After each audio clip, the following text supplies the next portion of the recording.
A millionaire CEO offered $1 million for one night with a poor virgin masseur, but when she found out who he really was, she was shocked. Before we dive into the story, let us know in the comments. Where are you watching from? Enjoy the story, everyone. Alice Parker, CEO of the Parker Group. She used to walk into boardrooms and close million-dollar deals with a handshake. But today, all she wanted was to disappear. Just for a few hours. She adjusted her sunglasses, opened the car door and said, "Take me somewhere no one knows me, or I swear I'll lose it in the middle of this meeting." Now, her assistant paused, then said, "There's a quiet little spa in the old part of town. Nothing fancy, but I've heard they have a special masseur." Discreet? Totally. No photos, no social media, no gawkers. Alice just nodded. 20 minutes later, the car stopped in front of a worn-down building. Nothing flashy, just a small wooden sign, hand-painted, "Lotus Flower, Eastern Therapies." As she walked in, Alice took in the space. No heavy incense, no fake background music, just quiet and a soft scent of lavender. "Good afternoon," said the receptionist with a calm smile. "Full session or just body?" "Full body. And I want your best. Lucas is available. He's our most requested." Alice didn't reply. She walked quietly to a small, cozy room, kicked off her heels, unbuttoned her blazer, and lay down on the massage table. The door opened. "Good afternoon, I'm Lucas. If everything's ready, we can begin." Alice turned her head slightly. He was young, fit, short black hair, calm expression. He didn't seem impressed, or curious, or even interested. "I'm in a hurry," she said. "Just do what you have to do." Lucas nodded, washed his hands, and began the session. His touch was precise, professional yet attentive, as if he could feel every bit of tension under her skin. When he reached her calves, Alice shivered. Not from pain. Surprise. Maybe it was the first time someone touched her without expecting something in return. "How long have you been doing this?" she asked, almost without meaning to. "Long enough to know when a body needs silence," he replied, eyes focused on his work. Alice gave a small side smile. "And mine? Does it need silence?" "Yours is screaming." She let out a short, nasal laugh. "Do you always talk like that with your clients?" "Only when they ask." For a second, she wanted to ask more, but didn't. Not yet. 60 minutes later, Alice got dressed in silence and walked to the front desk. Before leaving, she looked at the receptionist and asked, almost casually, "That Lucas, is he married?"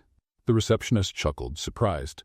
"No, actually they say he's never been with anyone. Some even say he's still a virgin." Alice raised an eyebrow. "Really? With hands like that?" "Yeah, he's never accepted any offer. He's private." That's interesting." Alice turned and walked out. In the car, she crossed her legs and leaned her head against the window. "Virgin?" she thought. "Interesting." Even more surprising, she couldn't stop thinking about him. The next day, before the spa even opened, Alice was already there. This time, with a different energy, something between a challenge and curiosity. "I want the same person from yesterday, Lucas. No substitutes," she told the receptionist firmly. Minutes later, she was back on the table, waiting. When Lucas entered, he greeted her just as plainly as before. "Miss Parker." "Alice," she corrected, eyes still closed. "Let's skip the formal stuff today." He didn't answer, just started working on her shoulders, just like the day before. She waited a bit, let the silence settle, then broke it. "You know, I thought about you last night. Hope it didn't keep you up," he replied calmly. "No, but I lost my appetite," she smiled. "You're strange, distant, like you're not trying to impress anyone, not even me." "It's not my job to impress, it's to help. And what if someone wants more than just help?" Lucas paused for a second, then continued. "I usually keep boundaries. Even if the person is interesting." He didn't reply. "Let's go out tonight, Lucas. Dinner, or nothing formal. Just a bit of time outside here, you and me." "No," he said plainly. No hesitation. No sugarcoating. Alice blinked. She wasn't expecting that. "You're turning down my invitation?" "Yes." "Why?" "Because I'm not interested." She sat halfway up on the table, looking at him, challenging. "Everyone has a price, Lucas." He looked her in the eyes, calm, unshaken. "Not me." Alice reached into her blazer pocket, pulled out an envelope, opened it slowly, and held it out. $1 million. For one night. Just tonight. A hotel, total privacy, no follow-up, no messages, no contact. Lucas didn't even touch the envelope. He just looked at it. "Accept it, Lucas. It's just one night. No strings attached. Just desire." Then she slipped the envelope into the pocket of his uniform. You don't have to answer now. Just think about it. Lucas took his hands off her body. He looked at the pocket, then back at Alice. I've already thought about it. And?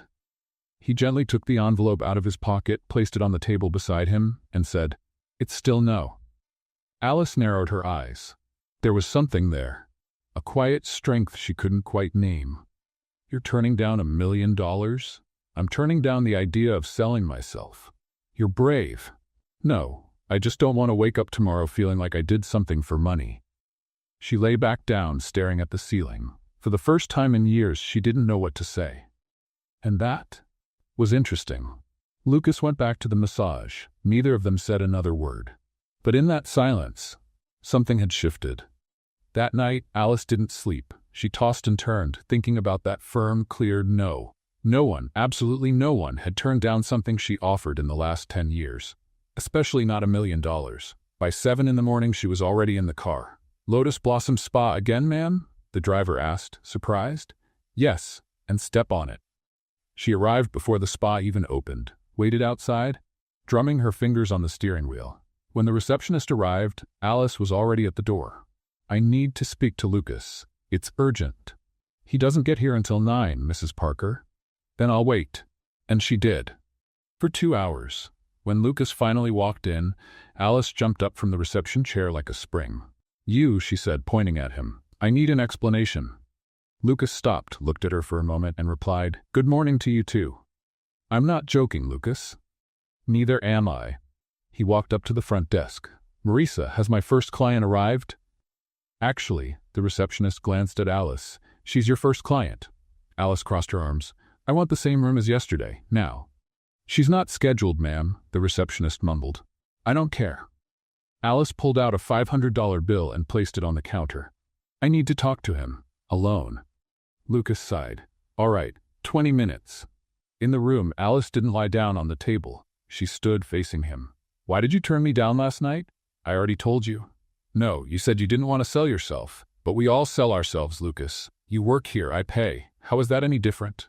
It is different. How? Lucas crossed his arms and leaned against the wall. I work because I choose to, not because someone bought me. Alice gave a dry, sarcastic laugh. How romantic and naive. Maybe. Then tell me, how much for one night? Seriously, how much? Nothing. Everyone has a price, Lucas. Mine's not for sale. Alice slowly moved closer to him until she was just inches away. 2 million. No. 5. No. 10 million, Lucas. $10 million. Lucas looked into her eyes. Was that sadness? Disappointment? Do you really think I'd change my mind just for more money? Everybody does. I don't. Alice clenched her fists. Her anger was starting to rise. Emery's right. Are you making a fool of me? No. I'm being honest. Honest? She took a step back, her voice rising.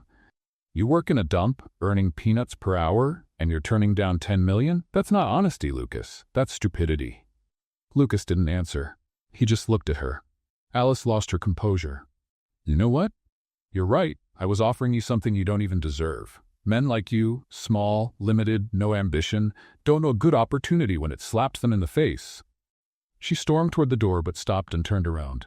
You'll regret this, Lucas. You'll spend your whole life wondering what it would have been like to really know me. Lucas waited for her to finish. Then, with the same calm as always, he said, Alice. What? You're afraid. Afraid? She let out a sharp laugh. Of what?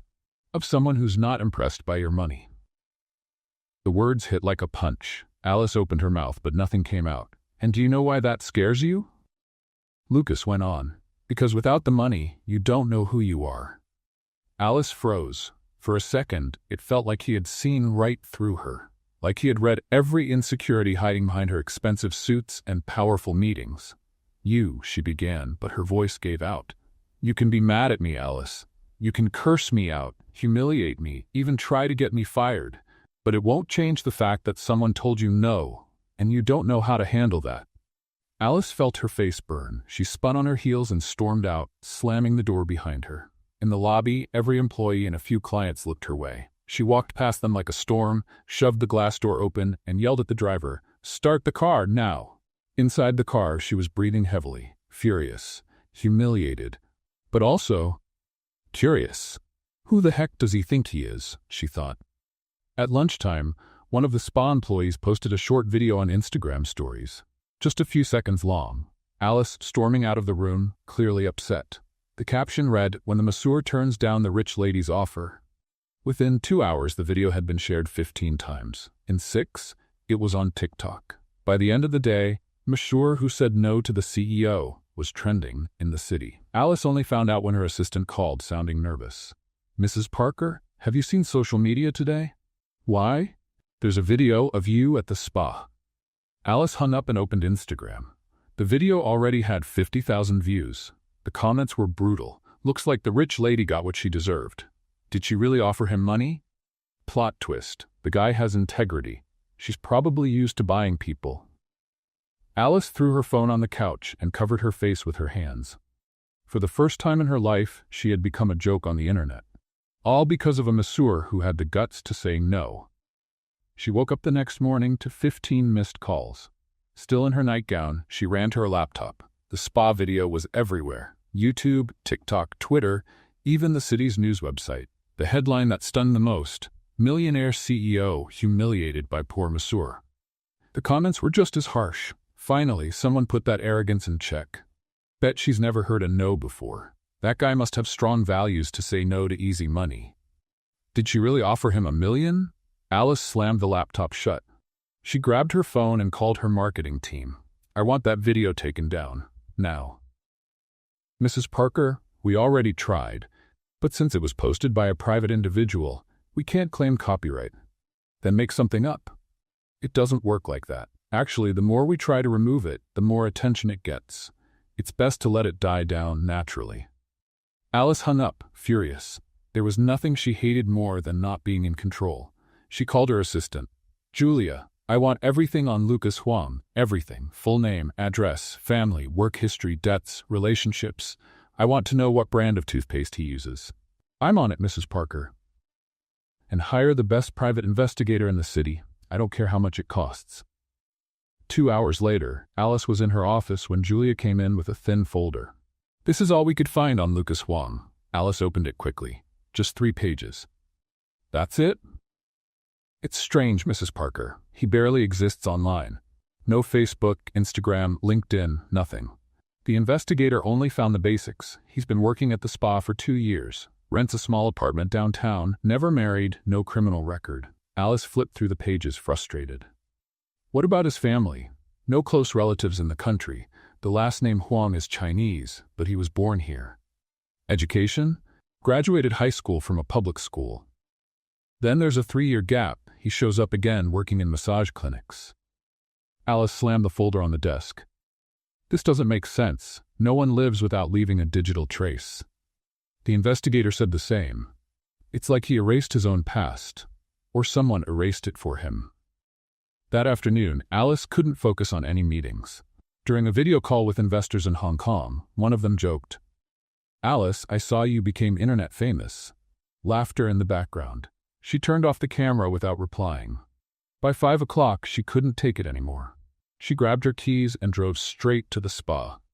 Lucas was with a client when she arrived. Alice waited in the lobby, ignoring the curious glances from the staff. When he finished and walked out, he saw her. "You've got some nerve showing up here," Alice said, standing. "This is where I work." "For now." Lucas didn't answer. He walked to the front desk and spoke with Marisa about the next appointment. "I'm talking to you." Alice raised her voice. Everyone in the lobby turned to look. Lucas sighed and turned around. "What do you want, Alice?" "I want to know who you really are." "I'm a massage therapist." "Liar." She stepped closer, speaking softly but firmly. "No one acts, speaks, or looks the way you do and is just a neighborhood massage guy. Maybe your prejudices are showing." "This isn't prejudice, it's experience. I've negotiated with CEOs, presidents, millionaires. I know power when I see it. And you have power, Lucas. I just don't know where it comes from." Lucas stared at her for a long moment. "And what if I really am what I seem? Just a regular guy who doesn't want to sell out?" "I don't believe it." "Then that's your problem, not mine." Alice clenched her fists. "You humiliated me in public. I just answered your question. Your answer made me a joke. Your actions made you a joke. I just witnessed it." The coldness in his voice made her even angrier. You're going to regret this, Lucas. I'll find out your secrets, and when I do, I'll use them against you. Find out what? That I work honestly? That I pay my bills on time?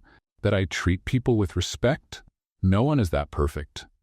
I'm not perfect. I'm just not what you want me to be. Alice turned to the receptionist. Marisa, right? How much does he make here? Mrs. Parker, that's really not my... I'll double his salary if you fire him right now. The front desk fell silent. Lucas crossed his arms, watching. Alice, he said calmly, do you really think that's going to work? I'll triple it. Alice went on, ignoring him. 3 times his salary. You could hire 2 replacements and still have money left over. Marisa looked nervously between Alice and Lucas. Mrs. Parker, I can't make that decision alone. I have to speak to the owner. Then call the owner. He's traveling. I don't care. Call him. Now. Reluctantly, Marisa picked up the phone. She dialed and waited. Mr. Chen, sorry to bother you. We have a situation here.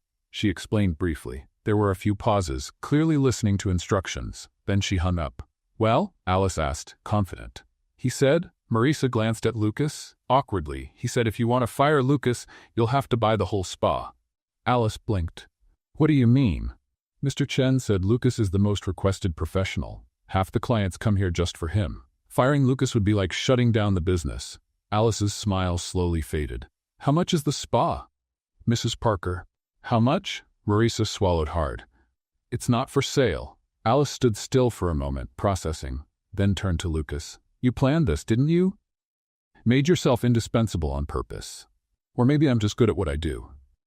At that moment, a man in a suit entered the lobby. Tall, broad-shouldered, looked like a security guy. Mrs. Parker? Yes? I'm Eduardo from your corporate security team. I need to speak with you. It's urgent. Alice gave Lucas one last look. This isn't over. It never was, he replied, calm. Alice followed Eduardo out to the parking lot. What's so urgent? Eduardo pulled a photo from his pocket. It was an old, slightly faded picture. It showed Lucas, dressed in an expensive suit, standing next to an older man in front of a business building. Where did you get this? One of our contacts in the police. He was digging into some background info and found this in an archived file. Alice looked closer at the photo. When was this taken? 3 years ago, but Mrs. Parker. Eduardo hesitated. This man, he's not who you think he is. Alice snatched the photo from Eduardo's hands. Explain this. Now, the photo came from an archived investigation from 3 years ago. Money laundering involving shell companies. Lucas appeared as a witness, but then disappeared from the records. A witness to what? I couldn't get the details. The case is classified. But Mrs. Parker? Eduardo lowered his voice. The man next to him in the photo is Jian Wei Chen. Alice frowned. That name's supposed to mean something? Chen owns half the Chinese restaurants in town. And also, Eduardo paused, also owns the spa where Lucas works. Alice's blood ran cold. You're saying that Lucas isn't there by accident? Chen protects him. That's why we couldn't find any info. That's why the spa isn't for sale. That's why Lucas acts like he's untouchable. Alice looked at the photo again. Lucas was smiling, relaxed, like he'd known Chen for years. I want to talk to Chen. In person. Mrs. Parker, that could be dangerous. I don't care. Set up a meeting. The next morning, Alice woke up to a call from Julia. Mrs. Parker, we have news about Lucas Huang. Did you find something? Actually, he found something about us. Alice sat up in bed. What do you mean? A letter arrived at the office, addressed to you, from the law firm Silva and Associates. Never heard of them. It's a small firm, but they specialize in labor law. The letter's about defamation and harassment. Alice jumped up. What do you mean? Lucas is claiming you tried to coerce his employer, offered a bribe to have him fired, and are damaging his professional reputation. He has witnesses. What witnesses? Everyone who was in the lobby yesterday, including 2 clients who recorded it on their phones. Alice gripped the phone tightly. This is ridiculous. I can hire the best lawyers in the country. You can, yes. But Mrs. Parker, the issue isn't the lawyers, it's public opinion. If this goes to court, it'll end up in the news. And after that viral video yesterday. Alice hung up the phone and punched her pillow. How did a simple massage therapist manage to turn the tables like this? 2 hours later, she was in her office when Julia walked in, looking worried. Mrs. Parker, Chen returned our call. And? He agreed to meet. This afternoon at his restaurant. But, There's one condition. What is it? Lucas has to be there. Alice smiled for the first time in days. Perfect. I want to look him in the eye when he finds out I know the connection. That afternoon, Alice arrived at the Golden Dragon, Chen's most elegant restaurant in the upscale part of town. The place was empty, except for a few waiters and an older man sitting at a table in the back. Let's have a little fun with those who only read the comments. Type pizza in the comments. Only those who made it this far will understand. Now back to the story. Zhang Wei Chen was shorter than he looked in photos, but he had presence. Graying hair, thin glasses, hands carefully placed on the table. Mrs. Parker, he greeted her in accented English. Mr. Chen, Alice replied in Portuguese. Thank you for seeing me. Please have a seat. Lucas will be here soon. As if on cue, Lucas appeared through the side door. He wore a plain dress shirt and jeans, yet somehow seemed different, more confident. He sat next to Chen without greeting Alice. So, Chen said with a smile, looks like you two have things to clear up. Alice got straight to the point. I know about your connection. I saw the photo. I know Lucas isn't just an employee of yours. Chen raised his eyebrows. What photo? Alice pulled the image from her pocket and placed it on the table. Chen looked at it and let out a genuine laugh. Oh, that one. He looked at Lucas. Do you remember this picture? Lucas nodded. Of course. That was the day you saved me. Alice blinked. Saved you? Chen leaned back in his chair. Mrs. Parker, may I ask what you think happened 3 years ago? Some sort of shady deal. Money laundering. Corruption. Chen and Lucas exchanged glances. Then Chen started laughing again. Mrs. Parker, that photo was taken the day I offered Lucas a job. He was homeless, had been sleeping on the streets for 2 weeks. Alice felt the ground shift under her feet. What do you mean? Lucas showed up at my restaurant one night, asking just for a glass of water. He was thin, dirty, clearly in bad shape. But there was something about him, manners, dignity. I offered him a meal. He insisted on washing dishes in return. Alice looked at Lucas, puzzled. And the police investigation? Oh, that, Chen waved a hand. Lucas witnessed a robbery on the street and gave the police useful information. Since he didn't have ID at the time, they had to photograph him for the witness record. No ID? Lucas spoke for the first time. I had lost everything. My documents, money, identity. Chen helped me rebuild my life. Alice was stunned. But you act like you have power, education. I do have an education, Lucas said calmly. I just don't have money. Where does your education come from then? Lucas hesitated. Chen placed a hand on his shoulder. Go ahead, son. She already knows part of the story anyway. Lucas sighed. I was born into a wealthy family, Alice. Very wealthy. But when I was 23, something happened. Something that made me walk away from everything and disappear. What was it? That is personal. Alice leaned in across the table. So you are from a rich family. I was. Now I'm just Lucas, the massage therapist Chen rescued from the streets. Chen poured tea for the 3 of them. Mrs. Parker, may I ask you something? Of course. Why are you so interested in Lucas? Alice opened her mouth, but no words came out. For the first time, she didn't know what to say. He challenged me. No one ever said no to you? Exactly. Chen nodded, understanding. And that bothers you because... Because... Alice paused. The answer was right there, but hard to say out loud. Because maybe I'm not used to people who don't want something from me. Silence at the table. Mrs. Parker, Chen said kindly, may I give you some advice? I'm listening. Lucas isn't a challenge to be conquered. He's a person to be understood. And understanding people takes patience, respect, and humility. Alice looked at Lucas. He wasn't looking at her with anger or judgment, just curiosity. You really don't want anything from me? She asked plainly. Not in the way you've been offering it. What would be the right way? Lucas thought for a moment. Honesty. I've been honest. Have you? Lucas leaned in slightly. Or have you just been trying to buy something that's not for sale? Alice went quiet. Chen stood up. I'll leave you two to talk. I need to check on the kitchen. When they were finally alone, Alice asked, So what happened 3 years ago, Lucas? What made you walk away from a wealthy life? Does it matter? It does to me. Why? Alice hesitated. Because, her voice faltered, because maybe I was wrong about you, and maybe I'd like to really get to know who you are. Lucas studied her for a long moment. Alice, you spent 2 days trying to embarrass me, get me fired, and dig into my past. Why should I trust you now? Because I'm asking, not offering, not demanding, just asking. For the first time, Lucas smiled. Not a sarcastic or guarded smile, an honest one. That's a start. So you'll tell me? Maybe. When you show me that you truly want to know who I am, not who I used to be. Alice stood up. How do I show you that? Drop the defamation lawsuit your lawyers are probably already preparing against me. Alice blinked. How did you? Because I know people like you, Alice. They all react the same way when they don't get what they want. Alice looked at him for a long moment.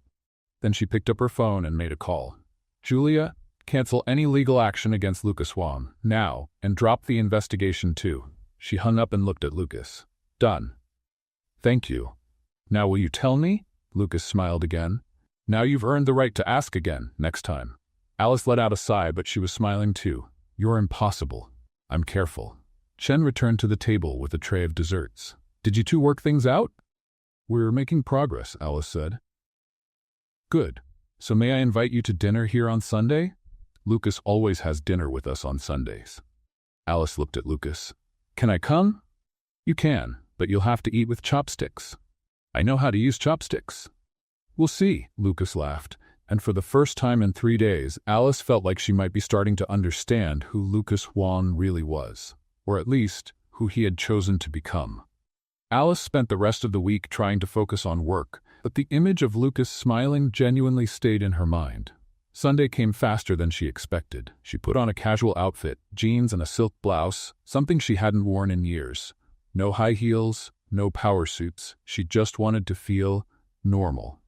The Golden Dragon was closed to the public when she arrived. Chen welcomed her at the door with a warm smile. Miss Parker, right on time. Alice, please, and thank you for the invitation. Lucas is in the kitchen helping with the prep. I hope you don't mind having real homemade Chinese food, not the kind made for tourists. This will be something new for me. Chen led her to a round table at the back of the restaurant, decorated with simple elegance. Candles, small flowers, a cozy atmosphere.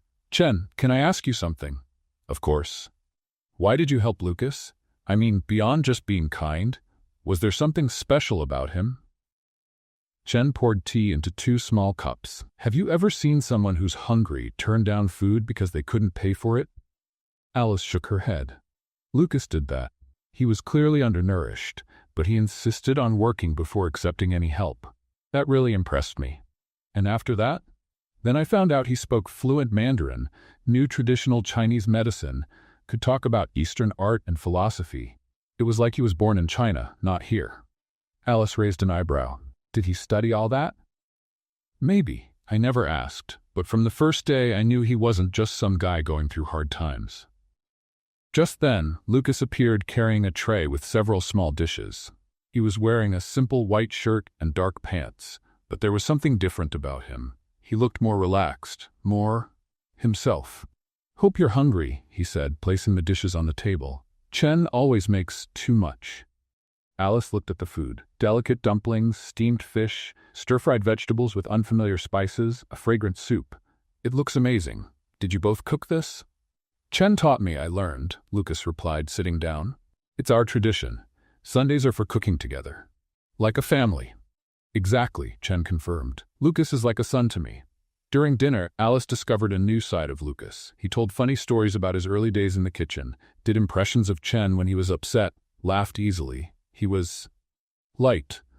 Lucas, Alice said, trying out the chopsticks. How did you learn Mandarin? I studied when I was younger. Where? At a private school. Alice noticed the hesitation but didn't press. Would you teach me a few words? Lucas smiled. Thank you is xie, please is qing, sorry is dui bu qi. Dui bu qi, Alice repeated, trying to mimic the tone. Am I saying it right? Almost. The tone is a little. Lucas leaned in toward her. May I? She nodded. He gently held her chin, adjusting the position. Now try. Dui bu qi. Dui bu qi, Alice repeated, this time more accurately. Perfect. For a moment, they looked at each other. Chen quietly got up. I'll get dessert. When they were alone, Alice asked, Why do you speak Mandarin so well, Lucas? And don't give me that I studied in school line. Your accent is perfect. Native. Lucas sighed. My mother was Chinese. Was? She died when I was 15. I'm sorry. She taught me the language, the culture, the cooking. She said it was important to stay connected to our roots. Alice noticed a sadness in his eyes. And your father? He died too, later on. Is that when you lost everything? Lucas looked at her for a long moment. That's part of the story, yes. Chen came back with dessert, fresh fruit and small traditional sweets. Sorry for the wait, I had to take an important call. Everything okay? Lucas asked. Actually, Chen hesitated. It was about tomorrow's event. Alice looked at them. What event? I have a business dinner, Chen explained. International investors. I'm trying to expand into other countries. What kind of investors? Mostly Chinese. Lucas sat up straighter. Yeah. Chen, I already told you I'm not. I know, but Lucas. Chen looked at Alice. You speak Mandarin way better than my official interpreter, and you know our culture. It's just for one evening.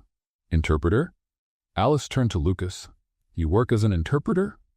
Sometimes I help Chen with simple translations. Nothing official. Simple? Chen laughed. Mrs. Parker, you should see Lucas in a business meeting. He doesn't just translate, he understands cultural nuances, reads between the lines, knows when someone's not being honest. Alice leaned forward, interested. Really? Chen's exaggerating. I'm not. Remember Mr. Wu last month? You realized he was lying about the numbers before I even suspected. What numbers? Alice asked. Lucas looked uncomfortable. He was inflating the ingredient costs to justify a higher contract price. How did you figure that out? He changed his tone when mentioning specific amounts. That's common when someone's not being totally honest. Alice looked at Lucas with growing admiration. Where did you learn that? Experience. What kind of experience, Lucas? Before he could answer, Alice's phone rang. It was Julia. Sorry, she said, answering. Hello? Mrs. Parker, sorry to bother you on a Sunday, but we have an emergency. What kind of emergency? Tomorrow's meeting with the Korean investors. The official interpreter just canceled. The flu. Alice felt her stomach tighten. The meeting was crucial for a $15 million expansion. We don't have a backup? We tried 3 agencies already. It's a holiday weekend in Korea. All the good interpreters are booked. Alice looked at Lucas, who was talking quietly with Chen. Julia, give me 10 minutes. I'll take care of it. She hung up and turned to the table. Chen, about that business dinner tomorrow? Yes? Is it by any chance at the Hyatt Regency? Chen and Lucas exchanged surprised looks. How did you know? Because I also have a meeting there, with Korean investors, and I just lost my interpreter. Lucas straightened up. What kind of meeting? Parker Group expansion into the Asian market, $15 million in initial investment. Chen whistled softly. That's a big meeting, very big. And if I can't communicate properly? Alice looked at Lucas. Lucas, do you speak Korean? I do. Fluently? Fairly well, Chen laughed. Fairly? Lucas, you watched a Korean movie with me last month and you were translating jokes the subtitles missed. Alice felt a spark of hope. Lucas, would you consider helping me? What do you mean? Be my interpreter. Just for one night. I'll pay well, of course. Lucas shook his head. Alice, it's not about money. Then what is it about? You don't understand. I don't do that kind of work anymore. What kind? Corporate business, high-level meetings, that world. Alice leaned across the table. Why? Lucas was silent for a long moment. Then he looked at Chen, who gave a supportive nod. Because the last time I was in a meeting like that, it was the day I lost everything. Alice felt a chill. What happened? Lucas hesitated. If I agree to help you tomorrow, you're going to see a side of me you might not expect, and it might change the way you see me. For better or worse. I don't know. Depends on what you're looking for in me. Alice thought for a moment. I'm looking for the truth, Lucas. About you. About us. About whatever this is between us. Chen gave a quiet smile. What if I find out you're much more than I thought? And what if you find out I'm much less? Alice reached her hand across the table. There's only one way to find out. Lucas looked at her outstretched hand, then at Chen, who gave a slight nod. Finally, he took her hand. All right, I'll help you. Thank you. But Alice, he gave her hand a gentle squeeze. The day after tomorrow, you're going to have questions. A lot of them, and I'll have to decide if I trust you enough to answer them. And I'll have to decide if I'm ready for the answers. Chen raised his teacup. A toast, then, to mutual understanding. Alice and Lucas raised their cups. To mutual understanding, they echoed. But as they toasted, Alice couldn't stop thinking about Lucas's last words. The last time I was in a meeting like this was the day I lost everything. What exactly had happened 3 years ago? And why did she have the feeling she was about to find out far more than she expected? Alice arrived at the Hyatt Regency at 7 in the morning, 2 hours before the meeting. She wanted to go over all the documents and get mentally prepared. But mostly, she wanted to talk to Lucas before the investors arrived. He was at the front desk, wearing a dark gray suit that surprised her. It wasn't expensive, but it fit him perfectly, and there was something different about the way he carried himself. More upright, more confident. "You look different," Alice said as she approached. "Clothes make a difference." "It's not just the clothes, Lucas. It's you. You seem—" She hesitated. "You seem like you belong here." Lucas looked away. "Shall we go over the meeting strategy?" They went up to the reserved room. Alice spread documents across the table but noticed Lucas wasn't paying attention to the papers. He was staring out the window, tense. "Lucas, are you all right?" "I'm fine. It's been 3 years since I've set foot in a place like this." "What's special about this place?"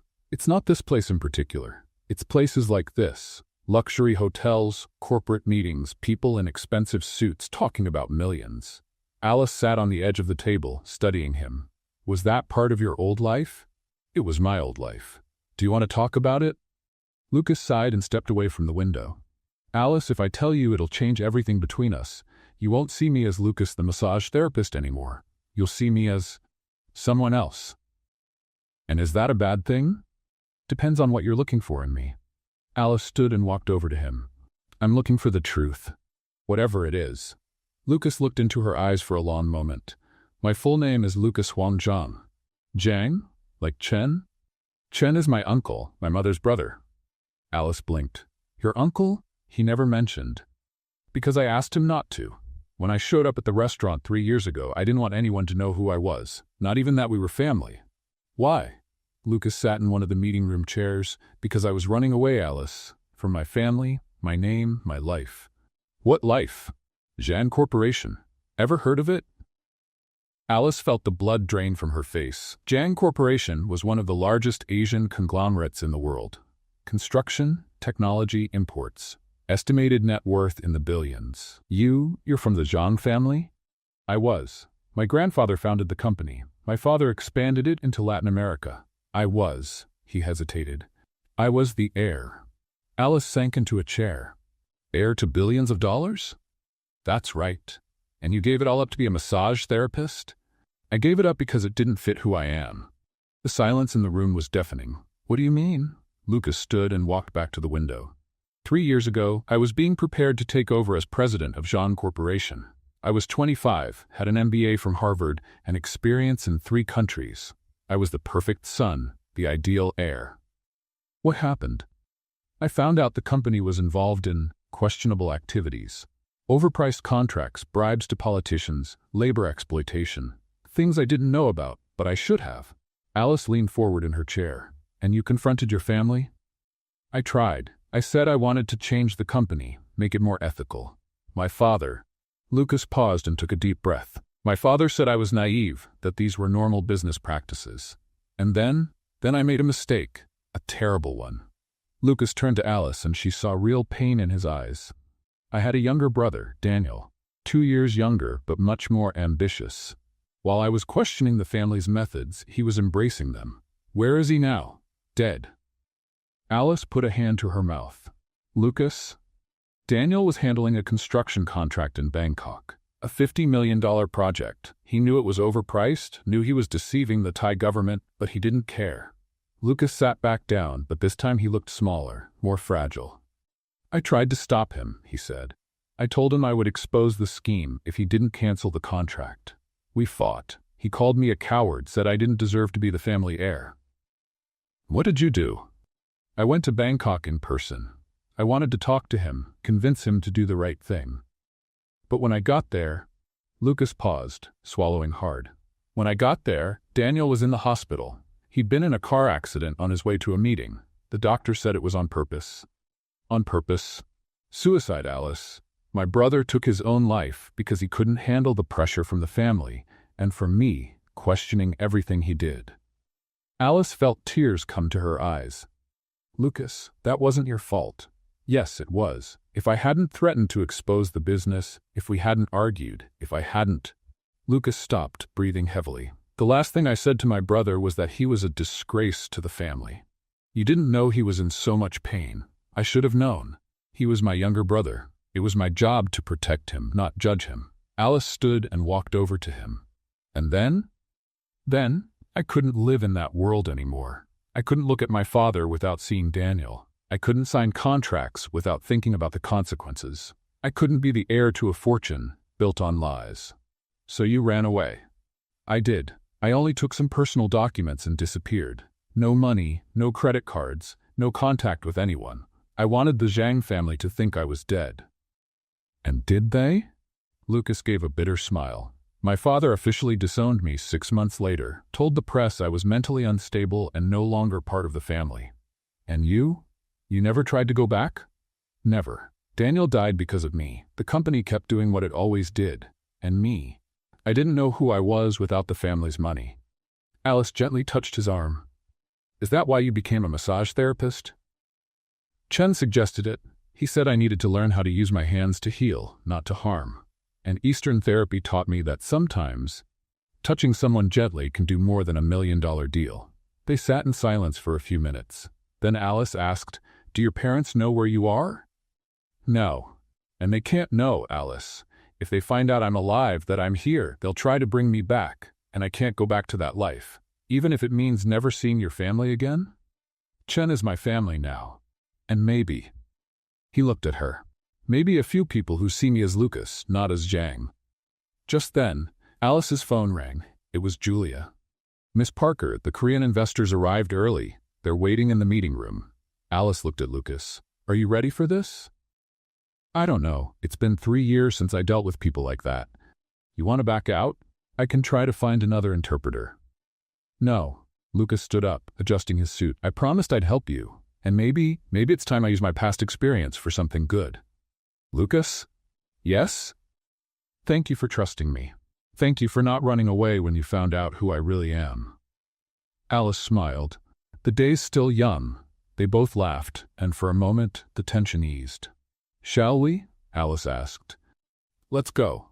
But Alice, if at any point during the meeting you notice I've changed, that I seem like a different person, don't be scared. When I'm negotiating, I become the old version of myself. And that's bad? Depends on whether you'll still love me after seeing that side of me." Alice stopped in her tracks. "Love?" Lucas realized what he'd just said and blushed. "I meant, if you'll still respect me." "No." Alice stepped closer to him. "You said love. That's what you said." Lucas looked into her eyes. "I did." "Why did you use that word?" "Because—" He hesitated. "Because I think that's what's happening to me. I'm falling in love with you, Alice, and I'm afraid that once you see me in action, once you remember who I used to be, you'll change your mind about us." Alice held his face in both hands. "Lucas Zhang, or Lucas Wang, or whatever name you choose, I'm falling in love with you too. And nothing I see today will change that." They kissed right there in the hotel hallway, a long, deep kiss, full of unspoken promises. When they finally pulled apart, Lucas smiled. "Now I'm ready for any meeting. Even if it's with people who might recognize you. Especially if it's with people who might recognize me, because now I know who I really am, no matter what's in my past." "And who is that?" "I'm the man in love with Alice Parker. The rest is just details." Alice walked into the meeting room beside Lucas, still feeling the trace of his kiss on her lips. 3 men in dark suits stood respectfully as she entered. "Gentlemen, thank you for coming. I'm Alice Parker, CEO of the Parker Group." The oldest of the 3 stepped forward. "Miss Parker, I'm Kim Jae-sung, representing the Hanwha Group. These are my colleagues, Park Min-jun and Lee Dong-wook." Lucas quietly took his place beside Alice. "This is Lucas, our interpreter for today." Kim greeted Lucas politely, but Alice noticed a spark of curiosity in his eyes. "Does Mr. Lucas speak Korean fluently?" Lucas replied in perfect Korean. Kim smiled, clearly impressed, and answered in the same language. Alice didn't understand a word, but she could tell they were enjoying the exchange. "What did he say?" she whispered to Lucas.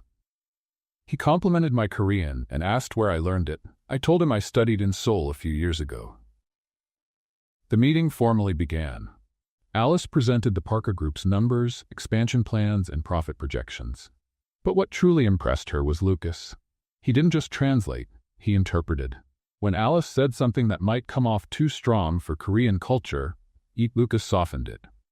When the investors asked technical questions, he explained things Alice hadn't even thought of. They're concerned about return on investment in the first year, Lucas translated after a quick exchange among the Koreans.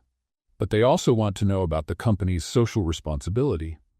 That's just as important to them as profit. Alice looked at Lucas, surprised. She hadn't prepared anything on social responsibility. Tell them the Parker Group is developing a sustainability program, she improvised. Lucas spoke to the investors, but Alice noticed he said more than she had suggested. What exactly did you say?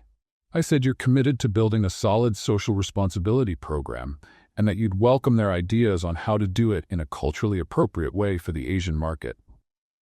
Brilliant, Alice thought. He had turned her lack of preparation into a chance for collaboration. The meeting went on for 3 hours. Alice watched Lucas with growing admiration. He read between the lines, noticed when someone was hesitant, and suggested strategic breaks. It was like watching a conductor lead an orchestra. When the meeting finally ended, Kim Jae-sung stood up with a satisfied smile. Miss Parker, we're very impressed with your company and with your interpreter. He said something to Lucas in Korean. Lucas replied briefly. What did he say now? He complimented our teamwork, said it's rare to see such good harmony between a CEO and an interpreter. Kim shook her hand firmly. We'll have an answer in 48 hours, but I can say things look very positive. After the Koreans left, Alice dropped into a chair. My goodness, Lucas, you were amazing. You did great too. We completely improvised. If it hadn't been for you, translating not just the words but the meaning. That's what interpreters are for. Alice looked at him, impressed. No, Lucas. Interpreters translate. You negotiated. You read people. You practically closed the deal for me. Lucas looked away, uncomfortable with the compliment. I just used some past experience. What experience? From Zhan Corporation? Yes. I spent 5 years learning how to negotiate with Asians. My father always said understanding culture is more important than understanding numbers. Alice got up and walked over to him. Lucas, do you realize what just happened? We made a good deal? You became who you were before, the heir, the negotiator, the businessman, and it was beautiful to watch. Lucas frowned. Alice, I don't want to go back to that life. I don't want to get involved in the business world again. Why not? You're brilliant at it. Because business tore my family apart. Alice paused. But Lucas, you just helped me land a $15 million deal. You understood 3 men I couldn't even talk to. That's part of who you are. A part I'd rather keep buried. Alice moved closer. What if you didn't have to bury it? What if you could use those skills for something good? What do you mean? Work with me, Lucas. He looked at her, surprised. What? Be my consultant for Asian expansion. You know the cultures, speak the languages, understand the subtleties. I need someone like that. Alice? Think about it. You could use all your experience and knowledge to build bridges, not tear things down. To create jobs, not exploit people. Lucas shook his head. I can't. If I go back into the corporate world, if my name starts showing up again. You don't have to use the name John. You can just be Lucas Huang. My family has contacts all over Asia. Someone will recognize me. So what? You're an adult. You have the right to choose your own life. Lucas walked over to the window. You don't understand, Alice. If my father finds out where I am, he'll try to bring me back. And if I resist, what could he do? You're independent now. He could hurt the people close to me, like he did with Daniel. Alice felt a chill. What do you mean? Daniel didn't take his life just because of family pressure, Alice. What else happened, Lucas? It's better if you don't know, Alice. My father is a powerful man, and powerful men protect their secrets. If he finds out I'm alive, working in the corporate world again, he might come after me too. Exactly. Alice stayed quiet for a moment, processing it all. Lucas, look at me. He turned around. Are you afraid of your family, or afraid of becoming the man you used to be? Both. But today, in that room, you were the man you used to be, and it was beautiful. You used your knowledge to help, not to take advantage. You built bridges, not burned them. What if I like it? What if I start to miss that world? And if you do, would that be so terrible? Lucas looked into her eyes. It would be, if it meant losing you. Alice stepped closer. Why would you lose me? Because if I go back to that world, I won't be the simple massage therapist you met. I'll be the billionaire heir who walked away from it all. And maybe you'd rather have the heir. Alice held his face gently. Lucas Zhang, or Lucas Huang. I fell in love with the man who had the courage to turn down my money. The man who chose to use his hands to heal. The man who gave up a fortune for his values. What if I change? Everyone changes, Lucas. The real question is, do you want to change alone or with me? They looked at each other for a long moment. Alice, think about it, okay? You don't have to decide now. But think about the chance to use all of who you are, every part of you, for something good. At that moment, Alice's phone rang. It was Julia. Mrs. Parker, Mr. Kim just called. They want to move forward. 15 million, just like we discussed. They'd like to sign the contracts tomorrow. Alice hung up, glowing. Did you hear that? We did it. Lucas smiled, but there was something sad in his expression. Congratulations, you deserve it. We deserve it. I never could have done it without you. Alice, let's celebrate. Dinner, champagne, talk about the future. About that. Lucas hesitated. I think I need some time to think. About work, about everything. About who I am, who I want to be, and what it means to be with you. Alice felt a tightness in her chest. You're leaving me? No, I'm just stepping back a little, to make sure whatever choice I make it for the right reason. How long? I don't know. A few days? A week? Alice nodded, trying not to show how much it hurt. All right, but Lucas? Yes? Just remember this, today you weren't the runaway heir. Today you were the man who saved my business, and who saved me too. Lucas took her hand and kissed it gently. Alice Parker, you're amazing, and I hope I'm brave enough to deserve you. He walked out of the room, leaving Alice alone with $15 million in contracts and a broken heart. Outside, Lucas stopped in the hallway, leaned against the wall, and took a deep breath. For the first time in 3 years, he had felt like the real Lucas Zhang, and that scared him more than anything. But it also made him feel alive again. The question was, did he have the courage to live? Alice went 5 days without hearing from Lucas. 5 days that felt like 5 years. She tried to focus on work, on the contracts with the Koreans, on endless meetings, but her mind kept drifting back to him. On Friday afternoon, she was signing documents when Julia walked into the office with a look that meant bad news. Mrs. Parker, someone's here to see you. If it's about a meeting, reschedule for Monday. It's personal. He says it's urgent. Alice sighed. Who is it? Ricardo Mendoza. Alice's blood ran cold. Ricardo Mendoza, her ex-fiancé. The man she left 2 years ago when she found out he was more interested in her money than in her. Send him up. A few minutes later, Ricardo walked into the office with the smile she once found charming, and now saw as completely fake. Alice, darling, you look as beautiful as ever.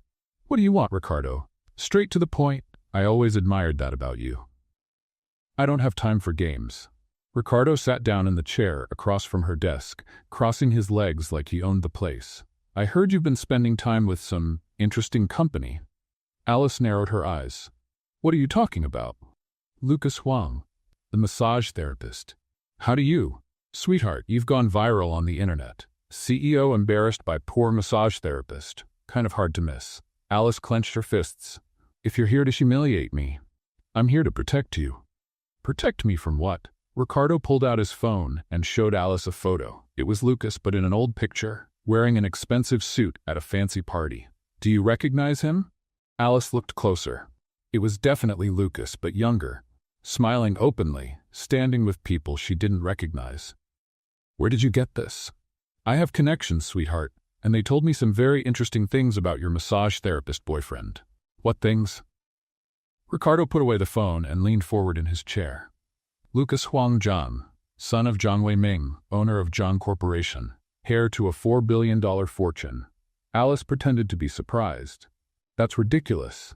Is it? Then why is he working as a massage therapist? Why is he living in a tiny studio apartment? Why is he hiding his last name? Even if it's true, what's the problem? Ricardo laughed. Alice, you're too smart to be naive. A billionaire heir doesn't give it all up to become a massage therapist for the fun of it. Then why? Because he killed someone. Alice felt the floor drop beneath her feet. What? His brother, Daniel Zhang, found dead in a hotel in Bangkok 3 years ago. Officially ruled a suicide, but there are rumors it was murder. You're lying? Am I? Ricardo pulled a folder from his briefcase. These are news articles from that time. All in Chinese, of course, but I can have them translated. He spread newspapers and printed documents across the table. Zhang Corporation heir found dead in Bangkok. Zhang family mourns the loss of youngest son. Zhang Wei-ming denies rumors of family disputes. Alice looked at the documents, but the words wouldn't register. And the most interesting part, Ricardo went on. 3 days after his brother died, Lucas disappeared. Vanished. No trace. The family claimed he had a mental breakdown, but innocent people don't disappear like that, Alice. People disappear when they have something to hide. Alice got up and walked over to the window. What do you want, Ricardo? I want to protect you from a con artist. A con artist? Think about it, Alice. A billionaire heir shows up in your life pretending to be poor. He charms you with his simple man act. Makes you feel special because he doesn't want your money, when in reality he has access to way more money than you do. Alice turned to face him. And what's the con? Getting you to fall in love, marry him. And then, well, accidents happen, especially to people who know too much about suspicious deaths. You're being absurd. Am I? Has Lucas ever told you about his brother? Alice hesitated. Lucas had told her, but not with the kind of detail Ricardo was hinting at. Has he ever explained why he really disappeared? Why a man with the best education in the world now works with his hands? Ricardo, I want you to leave. Alice, I love you. I've always loved you. I know things ended badly between us, but you cheated on me. It was a mistake, a moment of weakness. But it didn't change how I feel about you. Ricardo stood and walked toward her. Let me protect you, Alice. Let me help you find out the truth about Lucas before it's too late. Get out of my office. Alice, get out! Ricardo raised his hands in surrender. Fine, but think about what I said, and when you find out I was right, you know where to find me. He gathered the documents and left, leaving Alice alone with her doubts. Let's play a little game for those who only read the comments. Type Coca-Cola in the comments. Only those who made it this far will understand. Now, let's continue the story. That night, Alice couldn't sleep. She stared at the ceiling, going over every conversation she'd ever had with Lucas. Had he lied about anything? Had he left out something important? Daniel didn't just take his life because of family pressure, Alice. He did it because my father threatened him. That was Lucas's version. But what if there was another side? What if Ricardo was right? Saturday morning, Alice decided to go to the spa. She had to see Lucas, look him in the eye, ask the questions Ricardo had planted in her mind. She arrived at Lotus Flower at 9 a.m. Marisa was at the front desk. Mrs. Parker, what a surprise. Would you like to schedule a session? I need to talk to Lucas. Oh, Marisa hesitated. Lucas didn't come in today. What do you mean? He called on Monday and said he needed a few days off. He didn't say when he'd be back. Alice felt a knot in her stomach. Did he say anything? Leave a message? No, he just said. Marisa paused. Said what? He said he might not come back. That maybe it was for the best. Alice left the spa with a heavy heart. She drove to the small apartment where Lucas lived. She rang the doorbell several times. Nothing. She asked the neighbor downstairs. That young man from 304? I haven't seen him in days, but I heard moving noises on Wednesday night. Alice rushed up to the 3rd floor. The apartment door was unlocked. She stepped inside. The place was empty. Completely empty. As if no one had ever lived there. She sat down on the cold floor of the empty apartment and for the first time in years cried. When she got home, there was an envelope waiting at her door. Her name was written in handwriting she recognized right away. Inside, there was just one piece of paper with a single sentence. When you trust the silence, I'll come back, Lucas. Alice crumpled the letter and threw it far. Then she regretted it, ran after it, smoothed the paper out, and read it again. Trust the silence. What did that mean? She spent the whole Sunday thinking about it. Trust the silence, not believe in rumors, not listen to others. Trust what hasn't been said. On Monday, Ricardo called. Alice, I heard your boyfriend disappeared. How do you know that? I have eyes around town, dear. Do you want to know where he went? Alice hesitated. Part of her wanted to know. Part of her wanted to follow the letter's advice. Alice, are you there? I'm here. I can find out where he is. I can show you who he really is. You just have to let me. Alice looked at the crumpled letter on her table. When you trust the silence, I'll come back. Ricardo, yes? Don't call me again. She hung up the phone. That night, Alice had dinner alone for the first time in weeks. The food tasted like nothing. The house felt bigger and emptier. But she had made a decision. She would trust the silence. She would trust Lucas. Even without knowing where he was, even without understanding why he left, even with all the doubts Ricardo had planted. Because deep down, she knew something Ricardo didn't. She knew Lucas had cried when he talked about his brother. She knew his hands shook when he mentioned his family. She knew he looked at her like she was the most precious thing in the world. And people who pretend don't cry like that, don't shake like that, don't look like that. Lucas would come back. When he was ready, when he knew who he was and what he wanted, and she would be waiting, with or without silence. But most of all, with trust. On Thursday, 1 week after Lucas disappeared, Alice was leaving the office when her phone rang. It was an unknown number. Hello? Mrs. Parker? This is the reception desk at Parker Group. There's a man downstairs who says he needs to speak with you urgently. Who is it? He says his name is Chen. Alice smiled for the first time in a week. Send him up. Chen entered Alice's office with the most serious look she'd ever seen on him. No warm smile, no fatherly kindness. He looked worried.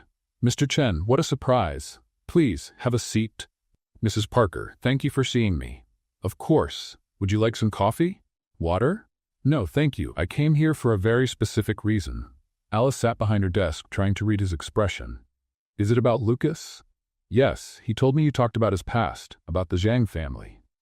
He did, and he also told me you're his uncle. Chen nodded. I came because something is happening, Mrs. Parker. Something that could affect both you and Lucas. Alice felt a chill.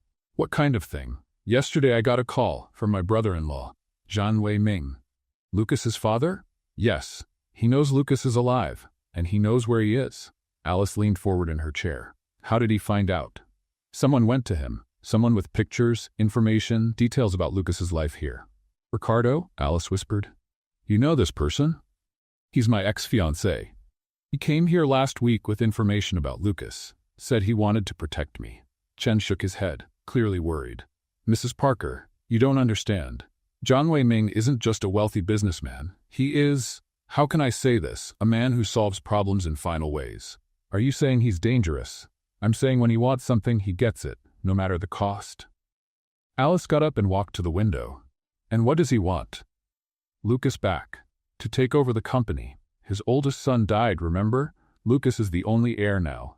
But Lucas doesn't want to go back. What Lucas wants has never mattered to Zhang Wei-ming. Alice turned to Chen. Where is Lucas now? Hiding. When he found out his father knew where he was, he disappeared again. Why didn't he come to me? Chen sighed. Because he's trying to protect you, Mrs. Parker. He knows if his father finds out about you two, he'll use me as leverage. Exactly. Alice sat back down, trying to process everything. Chen, I need more details. What exactly happened to Daniel? Lucas told me his version, but Lucas's version is the truth. Daniel really did take his own life, because of family pressure and another reason. What other reason? Chen hesitated.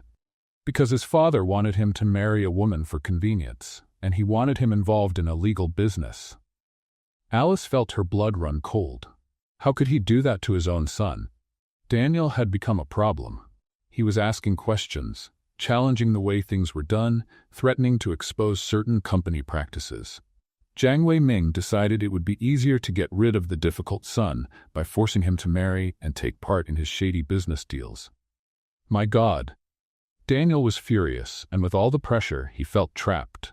He saw no way out and ended his life. Alice covered her mouth with her hands. And Lucas knows this? He does. That's why he ran. He knew that if he confronted his father, he'd face the same kind of pressure. Why are you only telling me this now? Because Lucas asked me not to. but I can't let you make decisions without knowing the real danger." Alice was silent for a long moment. "Chen, do you know where Lucas is now?" "I don't. He said it was better that way, that if I didn't know, I couldn't be forced to tell." Just then, the phone on Alice's desk rang. It was Julia. "Mrs. Parker, sorry to interrupt, but we have a situation downstairs." "What kind of situation?" "Men in suits are asking about you. They say they're investors, but they look more like security agents." Alice looked at Chen, who had turned pale. "How many men?" "3, and there's a black car parked outside the building." Alice hung up and turned to Chen. "They're here?" "Looks like it. What do we do?" "You leave through the garage. Now, I'll stay and say I don't know anything." "And Lucas?" "Lucas is on his own, just like always." Alice grabbed her purse and headed for the door, but stopped. "Chen, one question. Why are you helping me? You barely know me." "Because Lucas is in love with you, and I've never seen my nephew in love before. I don't want him to lose that because of his father." Despite the tension, Alice smiled. "Thank you." "Mrs. Parker?" "Yes?" "If you find Lucas, tell him he doesn't have to run alone anymore." Alice went down the emergency stairs to the garage. Her heart was pounding so hard she feared the men upstairs could hear it. She got into her car and drove aimlessly for an hour, checking her rearview mirror constantly. When she was sure she wasn't being followed, she stopped at a small cafe and called Julia. "Are the men still there?" "They left about 20 minutes ago. They talked to Chen and then left." "Is Chen okay?" "He's fine. He said not to worry, that he'd handle everything." Alice hung up and stared at her phone. She had to find Lucas. But how? She spent the next 3 days trying to figure out where he could be. She checked hotels, guest houses, asked mutual acquaintances. Nothing. On Wednesday, she was in her office when Julia burst in. "Mrs. Parker, it's an emergency." "What is it?" "The company, someone hacked our system. All our client files have been leaked. Financial data, contracts, confidential information." Alice felt the world spin. "When?" "This morning. Clients are already calling, furious. The lawyers say we could face billion-dollar lawsuits." "How did this happen?" "We don't know. The IT team is investigating, but—" The phone rang. Alice answered. "Alice Parker." "Mrs. Parker, this is Kim Jae-sun from the Korean investors." "Mr. Kim, how are you?" "Worried. We heard about the data breach. Unfortunately, this affects our decision to invest." "Mr. Kim, I can explain." "I'm sorry, Mrs. Parker, but we can't be involved with a company that has such serious security issues." He hung up. Alice collapsed into her chair. Within 2 hours, she received 12 more calls just like that. Investors, clients, partners, all canceling contracts, pulling funding, demanding answers. At 5 p.m., Julia came in again. "Mrs. Parker, we just received an offer to buy the company." Alice looked at her in disbelief. "What do you mean?" "An investment group is offering to buy Parker Group, 10% above market value." "Who?" "Zhang International Holdings." Alice felt like she'd been punched in the stomach. "Zhang? Do you know them?" Alice didn't answer. She grabbed the proposal and scanned it quickly. It was generous. Too generous. "Julia, leave me alone." "Mrs. Parker, they want an answer by tomorrow." "I said leave me alone." Julia quickly left. Alice stared at the offer, understanding exactly what was going on. Jiang Wei-ming had planned everything. The leak, the cancellations, the financial crisis, all of it to force her to sell the company to him. And she knew why. It wasn't about money. It was about Lucas. Her personal phone rang. Unknown number. "Hello?" "Alice?" She recognized the voice instantly. "Lucas, where are you?" "That doesn't matter. Are you okay?" "I'm fine, but my company—" "I know. I saw the news." "Lucas, it was your father, wasn't it?" Silence on the other end. "Lucas, Alice, I need you to accept his offer." "What?" "Sell the company. Take the money and stay away from me." "Never." "Alice, you don't understand. He'll destroy everything you've built until you give in." "Then let him try. I won't sell to him." "Alice, no, Lucas, did you hear me? I'm not selling." "Even if it means losing everything?" "Even if it means losing everything. Except you." "Alice, there's an emergency board meeting at your company tomorrow at 3 in the afternoon. I'll be there." "How do you?" "Because tomorrow I stop running and I start fighting." "Lucas, it's dangerous." "You said you'd rather lose everything than lose me, right?" "I did." "Then now I'm going to prove I'd rather risk everything than lose you." He hung up. Alice stared at the phone, fear and hope battling inside her. Tomorrow, she would find out who Lucas Zhang really was. and whether he was brave enough to face his own father. Alice arrived at the Parker Group's boardroom at 2:45 p.m. Her lawyers were already there, along with 3 board members. Everyone looked tense. "Mrs. Parker," said Dr. Martinez, her lead attorney, "I need to be direct. With the data breach and mass cancellations, the company has lost 70% of its market value in 3 days." "I understand. The offer from Zhang International Holdings is our only viable option right now." Alice sat at the head of the table. "And what if I say I refuse to sell under any circumstance?" The lawyers exchanged worried glances. "Mrs. Parker, with all due respect, that would be financial suicide." At exactly 3 o'clock, the door opened. Alice expected to see Lucas, but instead, a distinguished older man entered, dressed sharply with gray hair and a cold expression. Behind him were 2 men in dark suits. "Mrs. Parker," the man said with a light Chinese accent, "I am Jiang Wei-ming." Alice stood, keeping her composure. "Mr. Zhang, I wasn't expecting you in person. When it comes to important business, I prefer face-to-face meetings." He sat without being invited. The other men remained standing, like bodyguards. "I assume you've read our proposal." "I have, and the answer is no." Jiang Wei-ming gave a cold smile. "Mrs. Parker, perhaps you don't understand the seriousness of the situation. Your company is collapsing. In a week, you'll have no clients left. In 2, you won't be able to pay your staff. Then I'll rebuild from the ground up. With what money? Which investors? Who's going to trust a CEO who couldn't protect sensitive data?" Alice leaned across the table. "Mr. Zhang, let's stop pretending. You orchestrated all of this, didn't you? The leak, the cancellations, the crisis. Those are very serious accusations, Mrs. Parker. They're facts, and we both know why you're doing this. Because I want to expand my business into this country? Because you want to force your son to come home." Jiang Wei-ming's smile vanished. "My son is dead, Mrs. Parker. He died 3 years ago in an accident." "That's a lie." At that moment, the door opened again. Alice's heart raced. Lucas entered the room, but he wasn't the same Lucas she knew. He wore a flawless suit, stood tall, and looked confident. He looked powerful. "Hello, Father." The room fell silent. Jiang Wei-ming froze for a moment, then gathered himself. "Lucas, you've grown. You've aged. I thought you were dead.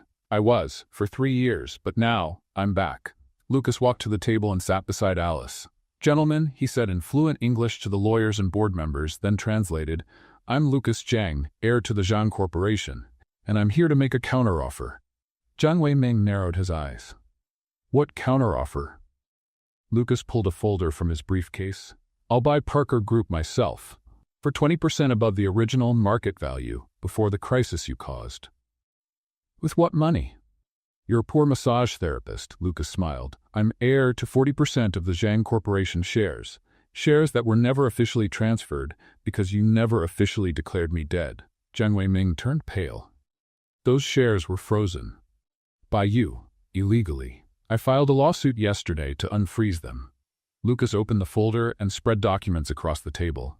"Here are the papers. My identity has officially been restored. The Chinese courts have released my assets, and I have enough money now to buy 10 companies like the Parker Group." Alice looked at Lucas, stunned. He was no longer the unsure massage therapist. He was the billionaire heir he had always been. "Lucas," Jiang Wei-ming said, his voice lower, "you don't understand what you're doing." "I understand perfectly. I'm saving the company of the woman I love and stopping you from ruining one more innocent life." "The woman you love?"